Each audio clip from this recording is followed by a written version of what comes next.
21 পারা 9 নম্বর পৃষ্ঠা সূরা লোকমান থেকে একটা আয়াতে কারিমা তেলাওয়াত করেছি।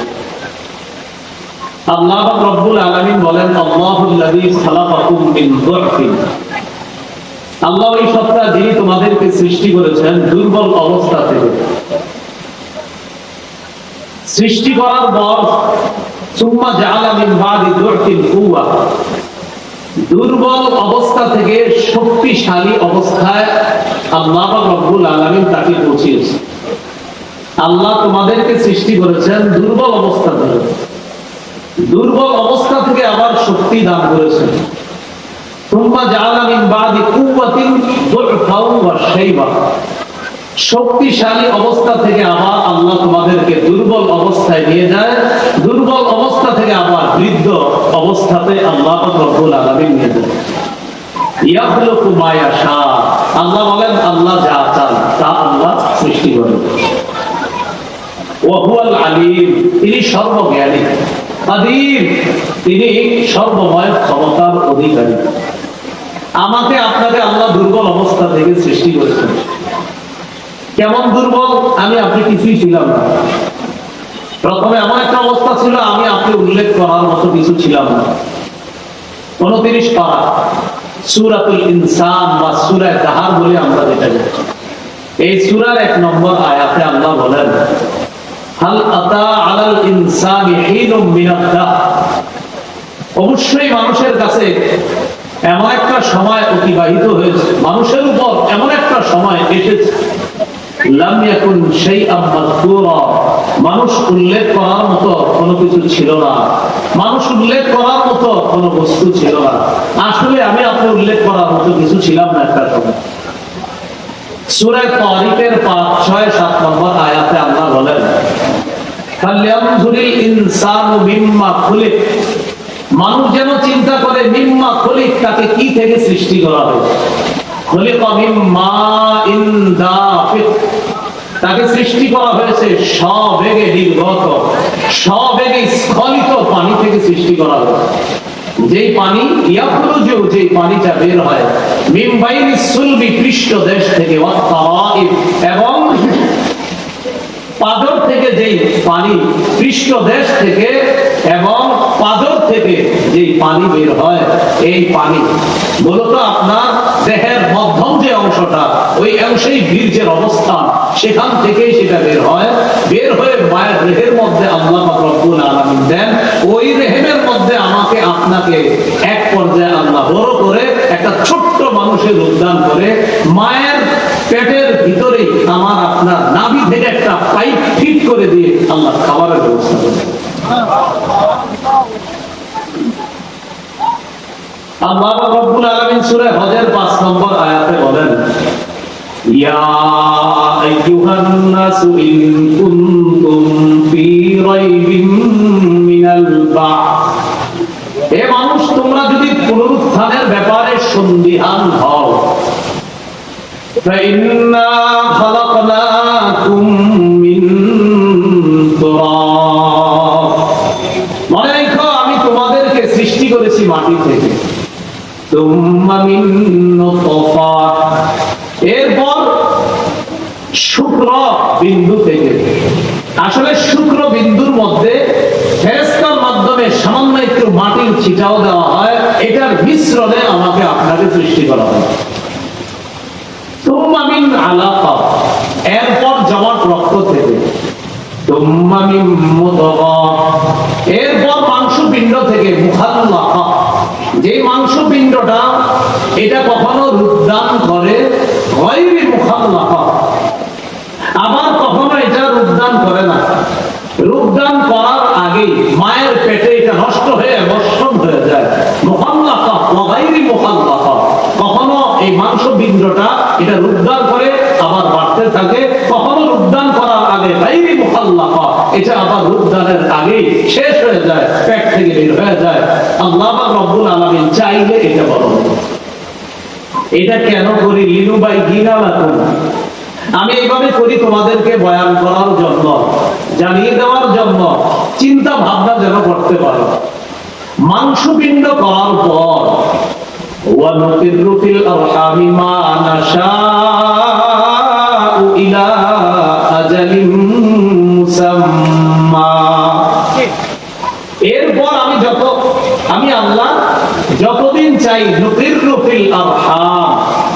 মায়ের রেহেমের মধ্যে রেখে দিই। আমরা 10 মাস 10 দিন বলি, 10 মাস 10 দিনের বেশিও আল্লাহ রাখে। 11 মাস 12 মাস 13 14 মাসও সন্তান পেটে ছিল, এরকম হিস্ট্রি তো আমি জানি না। কত মাস? 14 মাস, 9 মাস হয়, 7 মাসে হয়। তা আল্লাহ বলেন আমি যতদিন ইচ্ছা, আমি যে পরিমাণ ইচ্ছা মায়ের রেহেমের মধ্যে রেখে দিই।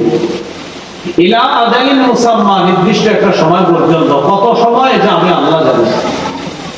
সুম্মা নুখরিজুকুম তিফলা, এরপর তোমাদেরকে শিশু অবস্থায় তোমাদের মায়ের পেট থেকে বের করি। সুম্মা লিতাবলুগু আশুদ্দাকুম, এরপর তোমাদেরকে লালন পালন করি পরিণত বয়সে উপনীত হওয়া পর্যন্ত। ومنكم من يتوفى, তোমাদের কেউ পরিণত বয়সে পৌঁছার আগেই মারা যায়। তোমাদের কেউ কেউ মারা যায় অনেক আগেই মারা যায়, বাচ্চা অবস্থায় মারা যায়, 2, 3, 4, 5 বছরে মারা যায়। ومنكم من يرد إلى أرذل العمر, তোমাদের কাউকে কাউকে তার বয়সের বার্ধক্যে পৌঁছিয়ে দেওয়া হয়। তোমাদের কাউকে কাউকে বয়সের বার্ধক্যে, চূড়ান্ত বার্ধক্যে, চরম বার্ধক্যে পৌঁছিয়ে দেওয়া হয় তোমাদের কাউকে কাউকে। তাহলে আমাদেরকে আল্লাহ দুর্বল অবস্থা থেকে সৃষ্টি করলেন, এরপর দুনিয়াতে শিশু অবস্থায় আনলেন। কিভাবে আনছেন? সূরা নাহলের ৭৮ নম্বর আয়াতে আল্লাহ বলেন, ওয়াল্লাহু আখরাজাকুম মিন বুতুনি উম্মাহাতিকুম লা তা'লামুনা শাইআ, আল্লাহ তোমাদেরকে তোমাদের মায়ের পেট থেকে বের করেছেন, তোমরা কিছুই জানতা না। ওয়া জাআলা লাকুমুস সামআ, তিনি তোমাদেরকে শ্রবণ শক্তি দিলেন। ওয়াল আবসারা, তিনি তোমাদেরকে দৃষ্টি শক্তি দিলেন। ওয়াল আফইদা, তিনি তোমাদেরকে অন্তঃকরণ দিলেন। তিনি তোমাদেরকে অনুভব করার জন্য হৃদয় দিলেন, অন্তর দিলেন। লাআল্লাকুম তাশকুরুন, বড় হওয়ার পর যেন আল্লাহর শুকরিয়া আদায় করতে পারো। বলেন আলহামদুলিল্লাহ। আমাদের চোখ কান কে দিয়েছেন? আল্লাহ। এরপরে আমাদেরকে কিভাবে আল্লাহ রব্বুল আলামিন সুন্দর গঠন করছে, সূরা ইনফিতারের মধ্যে আল্লাহ বলেন, ইয়া আইয়ুহাল ইনসান মা গাররাকা বিরাব্বিকাল কারীম, হে মানুষ কিসে তোমাকে তোমার সম্মানিত রবের ব্যাপারে ধোঁকায় ফেলে রেখেছে? আল্লাযী খালাকাকা, যিনি তোমাকে সৃষ্টি করেছেন। ফাসাওয়াকা, সুগঠিত করেছেন। ফাআদালাকা, সুসম করেছেন। নাকটা যেখানে দেওয়ার দরকার, কানটা যেখানে দেওয়ার দরকার, চোখ যেখানে দেওয়ার দরকার, ঠিক সেখানে দিয়েছেন। ফি আই সূরাতিন মা শাআ, যেই আকৃতিতে তিনি চেয়েছেন। রক্কাবাকা, তোমাকে আল্লাহ গঠন করেছেন। তাহলে আমাদেরকে দেখেন কত সুন্দর একটা শরীর, দুর্বল অবস্থা থেকে, প্রথম থেকে আসেন কিছুই ছিলাম না, সেখান থেকে আসলাম নাপাক পানি, এখানে মাটির মিশ্রণ, এইভাবে আল্লাহ মায়ের পেটে আস্তে আস্তে বড় করে দুনিয়াতে আনলেন, সুসমভাবে আমাদের দেহের গঠন করলেন আল্লাহ। বলি আলহামদুলিল্লাহ। এইভাবে আল্লাহ আমাদেরকে দুনিয়াতে আনছেন যেন আমরা আল্লাহ শুকরিয়া আদায় বেশি বেশি করতে পারি। আল্লাহ তৌফিক দান করেন।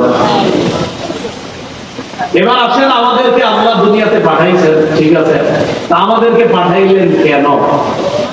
সূরা জারিয়াতের ৫৬ নম্বর আয়াতে আল্লাহ বলেন, ওয়ামা খালাকতুল জিন্না ওয়াল ইনসা ইল্লা লিয়াবুদুন, মানুষ এবং জিনকে সৃষ্টি করেছি আমার ইবাদত করার জন্য।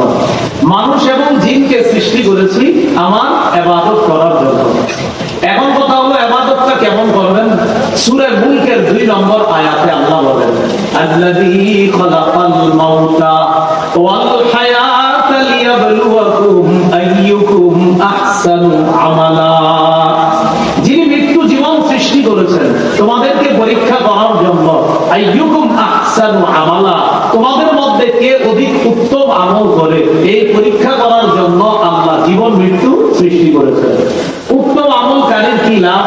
সূরা কাহফের 30 নম্বর আয়াতে আল্লাহ বলেন, ইন্নাল্লাযীনা আমানু ওয়া আমিলুস সালিহাত ইন্না লা নুযীউ আজরা মান আহসানা আমালা, যে ব্যক্তি ঈমান আনে এবং নেক কাজ করে, আমি আল্লাহ ওয়াদা করলাম লা নুদিউ আজরা মান আহসানা আমালা, যে উত্তম আমল করে আমি আল্লাহ তার প্রতিদান নষ্ট করব না বলে আমি আল্লাহ ওয়াদা করলাম। যে ব্যক্তি উত্তম আমল করে তার প্রতিদান আল্লাহ নষ্ট করবে না। তাহলে আমাদেরকে বানাইছে ইবাদতের জন্য। কেমন ইবাদত? উত্তম ইবাদত। উত্তম ইবাদতের লাভ কি? এই ইবাদত আল্লাহ নষ্ট করবে না। প্রশ্ন হলো ইবাদতটা কতদিন করবেন? 14 পারা 6 নম্বর পৃষ্ঠা সূরা হিজরের 99 নম্বর আয়াত, একদম শেষ আয়াতে আল্লাহ বলেন ওয়া'বুদ রাব্বাকা হাত্তা ইয়াতিয়াকাল ইয়াকিন, মরণ আসা পর্যন্ত তুমি তোমার রবের ইবাদত করো। বলেন কি আসা? সবাই বলেন কি আসা পর্যন্ত? এইটা বলার জন্য লম্বা ভূমিকা টানলাম। কি আসা পর্যন্ত ইবাদত? মরণ। তাহলে মরণ আসা পর্যন্ত ইবাদতের সময়। মরণ আসলে আর কিন্তু ইবাদত করতে পারবেন না। এখন কথা হলো মরণ আসবে কবে? সূরা লোকমানের 34 নম্বর আয়াতে আল্লাহ বলেন 5টি বিষয় আল্লাহ ছাড়া কেউ জানে না। ইন্নাল্লাহা ইনদাহু ইলমুস সাআ, 1 নাম্বার কিয়ামতের জ্ঞান, এটা আল্লাহর কাছে আছে। ওয়ায়ুনাজ্জিলুল গায়স, বৃষ্টি আল্লাহ নাযিল করেন। বৃষ্টি কখন কি পরিমাণ হবে এটা আল্লাহ জানেন। 3 নাম্বার ওয়ায়ালামু মা ফিল আরহাম, মায়ের পেটে রেহেমের সন্তান ছেলে না মেয়ে তার ভাগ্য কি হবে, সে বড় হলে কি হবে, সুন্দর হবে না কালো হবে, কতদিন বাঁচবে, কবে মরবে, সব জানেন কে? আলট্রাসোনোগ্রামে যেটা ধরা পড়ে এটা কিন্তু রূপ আসার পরে, রূপ আসার আগে না। রূপ আসার আগে এটা ছেলে হবে না মেয়ে হবে এটা একমাত্র কে জানেন? আল্লাহ। এগুলো 3 নাম্বার। 4 ওয়ামা তাদরি নাফসুম মাযা তাকসিবু গাদা, কোন মানুষ জানে না সে আগামীকাল কি উপার্জন করবে। 5 ওয়ামা তাদরি নাফসুম বিআইয়ি আরদিন তামুত, কোন মানুষ জানে না কোথায় সে মৃত্যুবরণ করবে। তাহলে মৃত্যু কবে হবে এটা মানুষ জানে না, এটা জানে কে? আল্লাহ। বলেন মৃত্যু হবে এটা কেউ জানে না, কে জানে? আল্লাহ।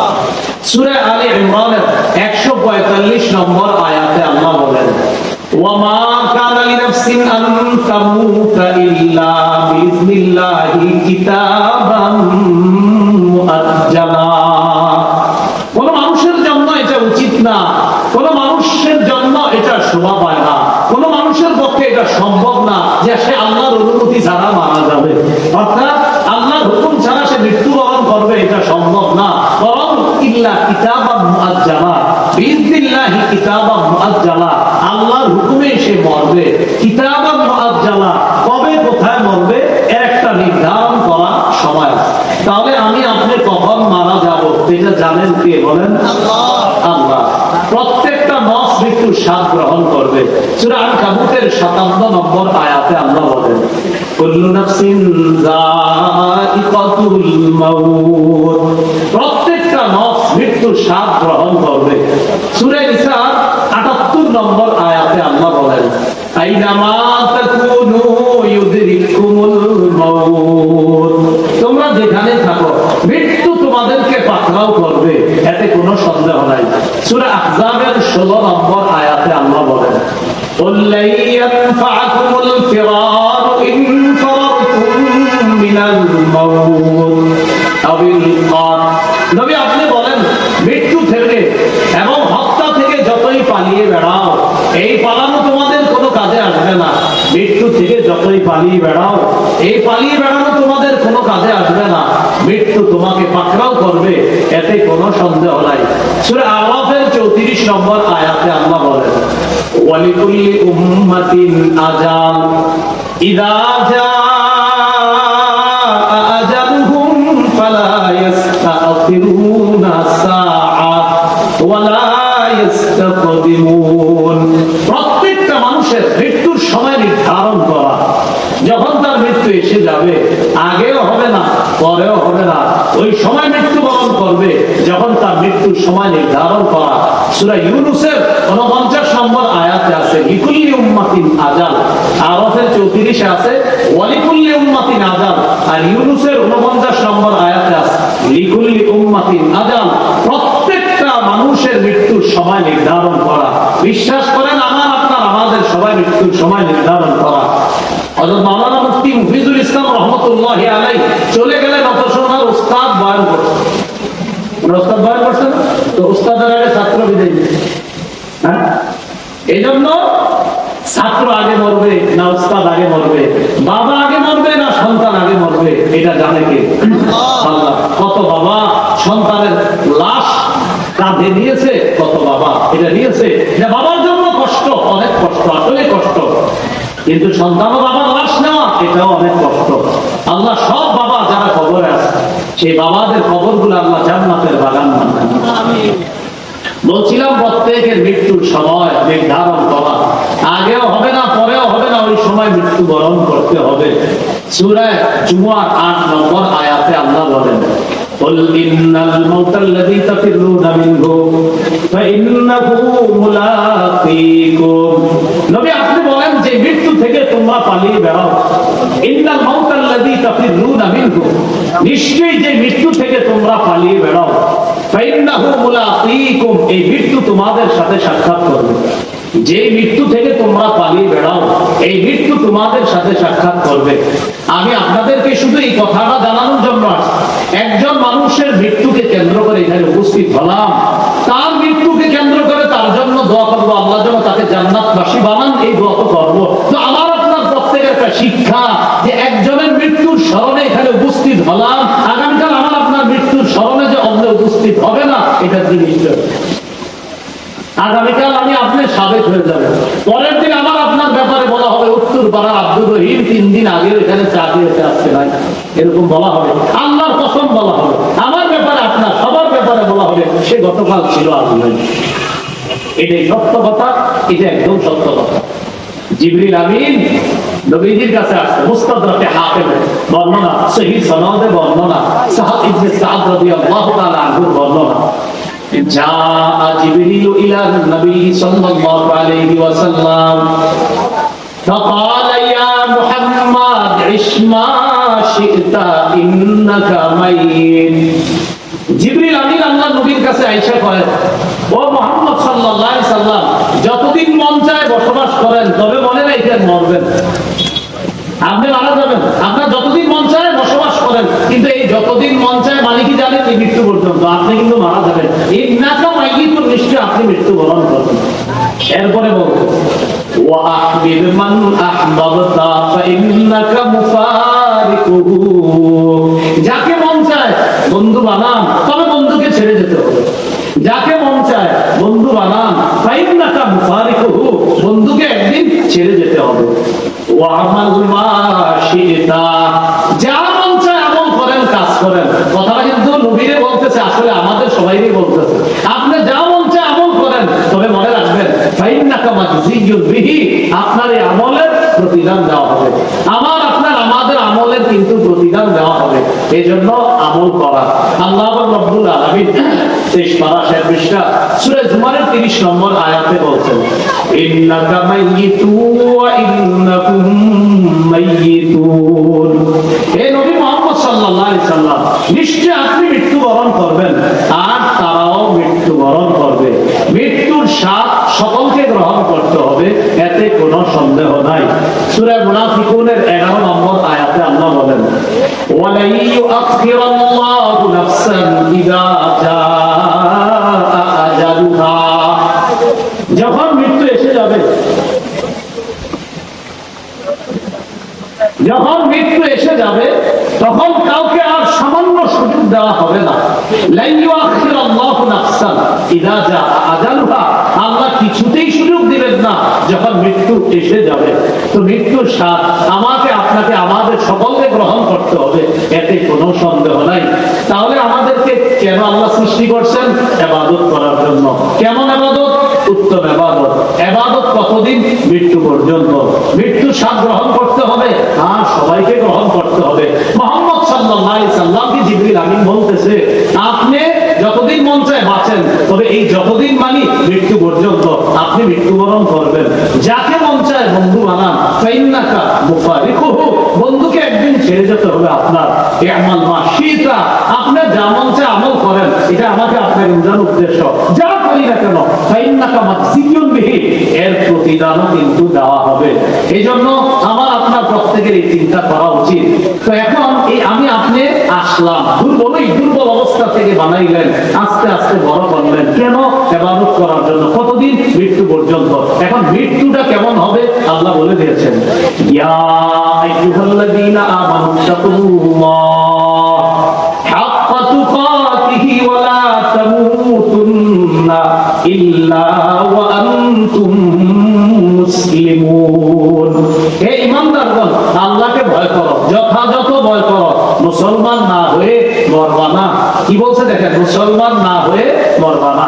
সূরা বাকারার 208 নম্বর আয়াত। আমাদের হযরতের সাহেব যে আয়াতটা তেলাওয়াত করেছিলেন, ইয়া আইয়ুহাল্লাযীনা আমানু দুখুলু ফিস-সিলমি কাফা, হে ঈমানদারগণ ইসলামে পরিপূর্ণ প্রবেশ করো। এই আয়াতের ব্যাখ্যায় মুফাসসিরিন কেরাম লেখেন, পরিপূর্ণ প্রবেশ করার উদ্দেশ্য মুআমালাত, মুআশারাত, আখলাক এগুলা 100 পালন করতে হবে। শুধু নামাজ, রোজা, হজ, যাকাত এবং না, পাশাপাশি সব ঠিক রেখে ইসলামে পরিপূর্ণ প্রবেশ করা। সূরা আলে ইমরানের 19 নম্বর আয়াতে আল্লাহ বলে দিয়েছেন, ইন্নাদ দীনা ইনদাল্লাহিল ইসলাম, আল্লাহর কাছে মনোনীত ধর্ম ইসলাম। সূরা আলে ইমরানের 85 নম্বর আয়াতে আল্লাহ বলেন, ওয়া মান ইয়াবতাগি গায়রাল ইসলামি দীনান ফালাই ইউকবালা মিন, যে ব্যক্তি ইসলাম ছাড়া অন্য কোনো কিছুকে দ্বীন হিসাবে গ্রহণ করবে, এটা কিছুতেই তার থেকে গ্রহণ করা হবে না। সূরা মাইদার 3 নম্বর আয়াতে আল্লাহ বলে দিয়েছেন, আল ইয়াউমা আকমালতু লাকুম দীনাকুম, আমি আজ তোমাদের জন্য দ্বীনকে পূর্ণাঙ্গ করে দিলাম, ইসলাম দ্বীনকে পূর্ণাঙ্গ করে দিলাম।